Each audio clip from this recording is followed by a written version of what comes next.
ভুয়া ভুয়া slogan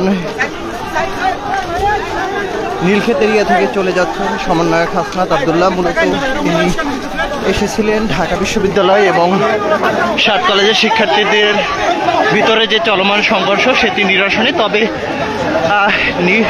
new market area আসলে তিনি মূলত ঢাকা বিশ্ববিদ্যালয়ের শিক্ষার্থীদের একটি অংশ তাকে ভুয়া ভুয়া স্লোগান দেয় এবং অনেকটা তাকে ঘিরে স্লোগান দেওয়ায় তিনিও অনেকটা অসুস্থ হয়ে পড়েন।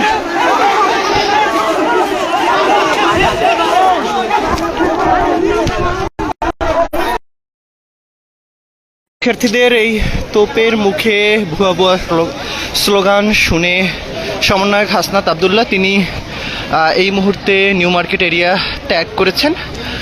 তিনি মূলত গত কিছুক্ষণ পূর্বে এসেছিলেন ঢাকা বিশ্ববিদ্যালয় এবং 7 কলেজের শিক্ষার্থীদের ভেতরে যে 2 গ্রুপের ধাওয়া পাল্টা ধাওয়া এবং ইটপাটকেল নিক্ষেপ সেটি নিরসনের লক্ষ্যে। তবে তিনি প্রথমে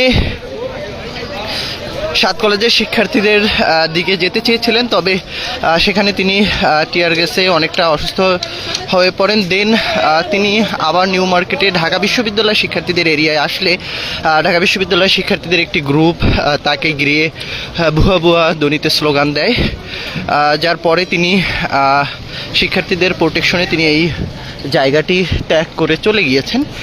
এই মুহূর্তে এখনও ঢাকা বিশ্ববিদ্যালয় এবং 7 কলেজের শিক্ষার্থীদের ভিতর যে ধাওয়া পাল্টা ধাওয়ার ঘটনা বা সংঘর্ষ ইটপাটকেল নিক্ষেপ সেটি চলমান রয়েছে, থেমে থেমে চলছে। পাশাপাশি আইন শৃঙ্খলা রক্ষাকারী বাহিনীর সদস্যরাও রয়েছেন, তারা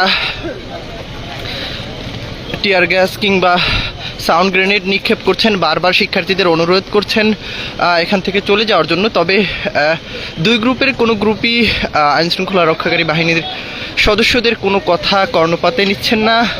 তারা যার যার মতো কেউ লাঠি কেউ স্টাম্প নিয়ে সড়কে অবস্থান নিয়েছেন। পাশাপাশি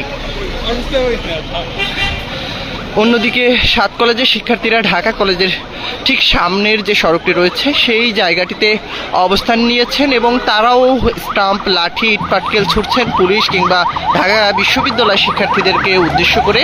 অন্যদিকে ঢাকা কলেজের শিক্ষার্থীরাও রয়েছেন লাঠি নিয়ে। দেখছেন যে 2 গ্রুপের ভিতরে এমনই কিন্তু উত্তেজনা কিংবা ইটপাটকেল নিক্ষেপ চলছে। গত 1 ঘন্টারও অধিক সময় ধরে এই 2 গ্রুপের ভিতরে যে